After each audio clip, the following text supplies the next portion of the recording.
Baik, selamat pagi Bapak Ibu semuanya. Perkenalkan, saya Hasbul Anwar Fatoni, NIM 291244663. Pagi ini saya akan mempresentasikan tentang Public Private Partnership for Infrastructure, Fiscal Design and Resharing dengan studi kasus pada proyek SPAM Regional Jatiluhur 1. Hari ini saya coba akan menjelaskan mengapa sektor air minum strategis ini, lalu tantangannya, kerangka kebijakannya, dan bagaimana desain fiskal serta skema pembagian risiko bisa memaksimalkan multiplier sekaligus menjaga stabilitas. Lalu kita akan coba membahas yang pertama tentang macroeconomics konteks. Why this sector matters? Pertama, konteks makro, wilayah Jakarta Raya menghadapi defisit struktural air perpipaan, pasokan sekitar 21,1 meter kubik per detik, sementara kebutuhan mendekati 33 meter kubik per detik. Artinya ada kekurangan yang berimbas ke biaya ekonomi dan juga kesehatan. Di saat yang sama, sekitar 97% air baku Jakarta berasal dari luar wilayah, mayoritas dari sistem Jatiluhur atau kanal Tarum Barat. Ini menuntut koordinasi lintas daerah karena sudah beda provinsi dan juga investasi pasokan curah yang andal.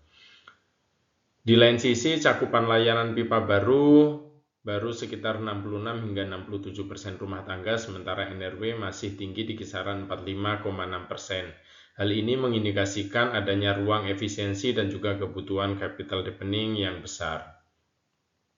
Dari sini kita lihat kaitannya dengan pertumbuhan dan juga stabilitas.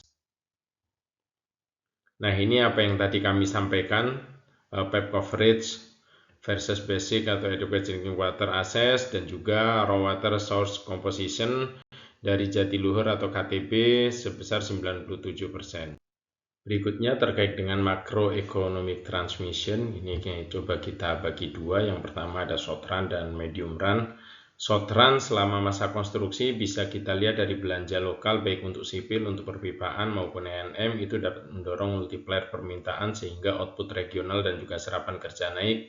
Sementara pada medium run, yaitu selama masa operasi, dapat kita lihat bahwa ketersediaan air pipa yang andal dapat meningkatkan produktivitas atau TFP, menurunkan biaya kesehatan, lalu biaya logistik air sekaligus mengurangi ketergantungan air tanah dan resiko land subsidence. Hal ini baik untuk stabilitas inflasi dan ketahanan perkotaan. Berikutnya yaitu terkait dengan challenge, tantangan apa saja yang dihadapi. Untuk yang pertama bisa kita lihat dari tantangan yang terjadi di domestik dan juga global market. Tantangan domestik mencakup keterbatasan air baku di dalam kota dan tata kelola lintas daerah aliran sungai atau DAS, NRW tinggi hingga 45,6%. Ini menunjukkan kebocoran operasional fiskal. Selain itu, project preparation, pembebasan lahan dan perizinan membuat time to capex-nya memanjang sehingga biaya naik dan juga IRR turun. Lalu dari sisi global market dan policy risk-nya di tingkat pasar, volatilitas suku bunga dan likuiditas meningkatkan biaya modal sehingga kredit enhancement-nya menjadi tinggi. Standar ESG dan iklim menuntut efisiensi energi dan juga kualitas air. Lalu selanjutnya dari sisi kebijakan makro ada risiko kewajiban kontingensi dari availability payment dan penjaminan bila desainnya tidak prudent. Paparan kurs atau harga untuk komponen impor atau liquid multipliers dan potensi overheating lokal bila banyak proyek konstruksi berjalan bersamaan. Hal ini tentu perlu dipantau inflasinya dan juga kredit konstruksinya. Selanjutnya adalah penjelasan tentang regulation and policy framework terkait dengan public-private partnership core dan juga fiscal instrument. Kerangka Public-Private Partnership Indonesia mengacu pada Perpres nomor 38 tahun 2015 untuk beberapa sektor, mekanisme pengembalian dan alokasi risiko. Dari sisi fiskal ada availability payment atau EPI untuk skema berbasis kinerja dan juga viability gap fund atau VGF untuk proyek dengan manfaat sosial tinggi namun kelayakan finansial terbatas. Pemerintah juga menyediakan penjaminan melalui PT Penjaminan Infrastruktur Indonesia sebagai single window untuk risiko kebijakan tertentu. Di sini bisa kita lihat availability payment merupakan pembayaran layanan berkala dari pemerintah atau PJPK kepada badan usaha sesuai ketersediaan layanan dan kinerja atau availability plus KPI. Hal ini bisa memotivasi operator dalam menjaga debit, yaitu liter per detik, kualitas air, uptime, dan jika gagal KPI, maka pembayaran dapat dipotong. Hal ini cocok untuk menjamin layanan bulk water ke DKI, Bekasi, maupun Karawang. Sementara VGF merupakan dukungan dana di muka atau biasanya saat konstruksi atau biasa disebut dengan down payment dari pemerintah untuk menutup selisih kelayakan agar proyek yang bernilai sosial tetap bankable.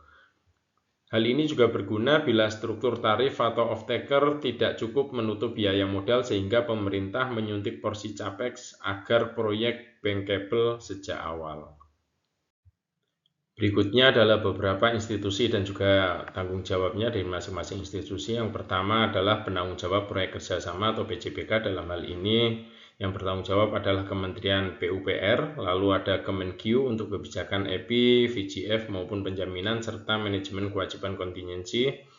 Lalu ada Bappenas sebagai pipeline dan prioritas, lalu PT PI Penjaminan Infrastruktur Indonesia sebagai struktur penjamin dan off-taker lokal seperti Pamjaya maupun PDAM di Bekasi, DKI, dan juga Karawang.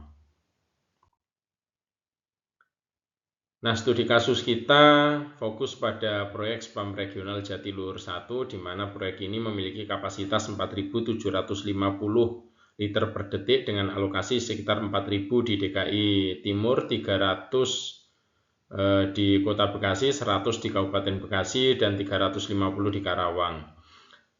Konstruksi dimulai dari 19 Januari 2022 dan serah terima pada 18 Desember 2024. Dari sisi pendanaan, capexnya mencapai 1,675 triliun dengan limit kredit sindikasi sebesar 1,673 triliun berupa termasuk KI pokok dan juga KIDC. KIDC sendiri yaitu kredit investasi interest bearing construction merupakan biaya bunga yang timbul selama masa konstruksi proyek yang kemudian dikapitalisasi atau ditambahkan ke total biaya proyek karena proyek belum menghasilkan pendapatan hingga selesai beroperasi.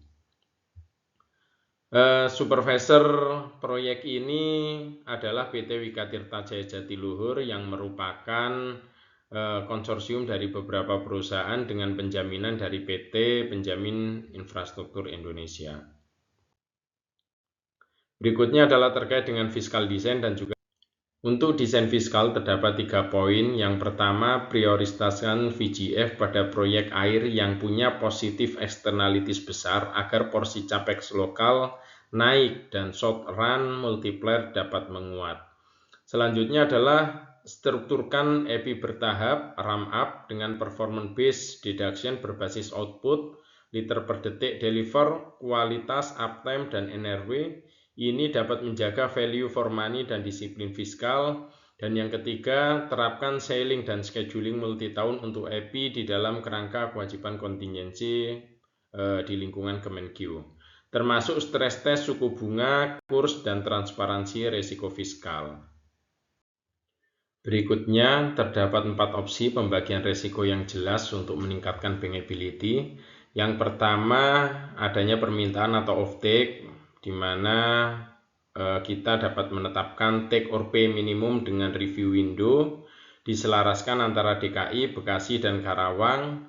Lalu yang kedua terkait dengan masa konstruksi dan perizinan lahan, ini menjadi kewajiban PJPK dan penalti dan juga adanya penalti keterlambatan.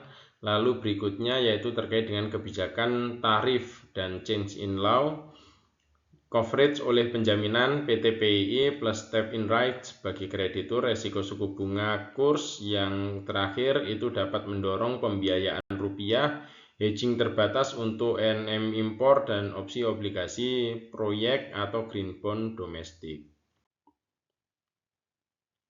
Untuk mengangkat multiplier ini juga terdapat beberapa opsi. Yang pertama, kita dapat menerapkan TKDN dan supplier development realistis agar import leakage menurun. Yang kedua, kita dapat mendorong O&M excellence targetnya adalah NRW turun misalnya 5 pp per tahun dan uptime di atas 98% untuk memperkuat supply side multiplier. Dan yang ketiga adalah mewajibkan M&A seperti publikasi KPI triwulan, liter per DT output, meter kubik deliver, NRW, kualitas, semuanya dipublikasikan sebagai basis EPI deduction.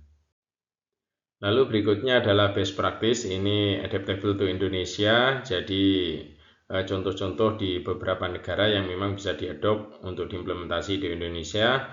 Yang pertama adalah siapkan preparation facility dan standar form kontrak berbasis alokasi risiko yang bankable. Ini dapat melakukan benchmark seperti di UK, Chile maupun Manila. Yang kedua, libatkan independent verification agent atau IVA untuk memvalidasi kinerja sehingga EPI deduction objektif. Lalu yang terakhir adalah yang ketiga adalah kembangkan basis investor lewat project atau green bonds yang repo eligible, koordinasi antara BI, OJK dan juga Kemenkyu. Yang terakhir adalah sederhanakan terkait dengan perizinan lahan dengan SLA kurang dari 90 hari untuk menekan keterlambatan dan cost of run. Berikut adalah implementasinya pada proyek SEPAM Regional Jatiluhur 1, di mana untuk Jatiluhur 1 kata kuncinya yaitu take or pay sesuai rencana distribusi DKI, Bekasi, dan Karawang, lalu mengikat EPI maupun VGF-nya pada metrik delivery dan kualitas. Lalu yang ketiga adalah publikasikan dashboard KPI, dan terakhir adalah tingkatkan EPI deduction jika underperformance, baik itu secara output, kualitas, NRW maupun uptime. Sedangkan untuk evaluasi multiplier sendiri itu dapat dievaluasi berdasarkan masa konstruksi atau short run dan juga masa medium run atau selama masa operasi. Jadi yang terakhir kesimpulannya yaitu dengan desain fiskal yang disiplin dan sharing yang jelas, public-private partnership di bidang Erminum ini bukan hanya menutup supply gap, tapi juga mengunci multiplier jangka pendek dan juga dapat meningkatkan produktivitas jangka menengah sambil menjaga stabilitas fiskal dan moneter. Baik, itu mungkin sedikit presentasi yang bisa saya sampaikan. Apabila ada kekurangan kami mohon maaf. Terima kasih banyak. Assalamualaikum warahmatullahi wabarakatuh.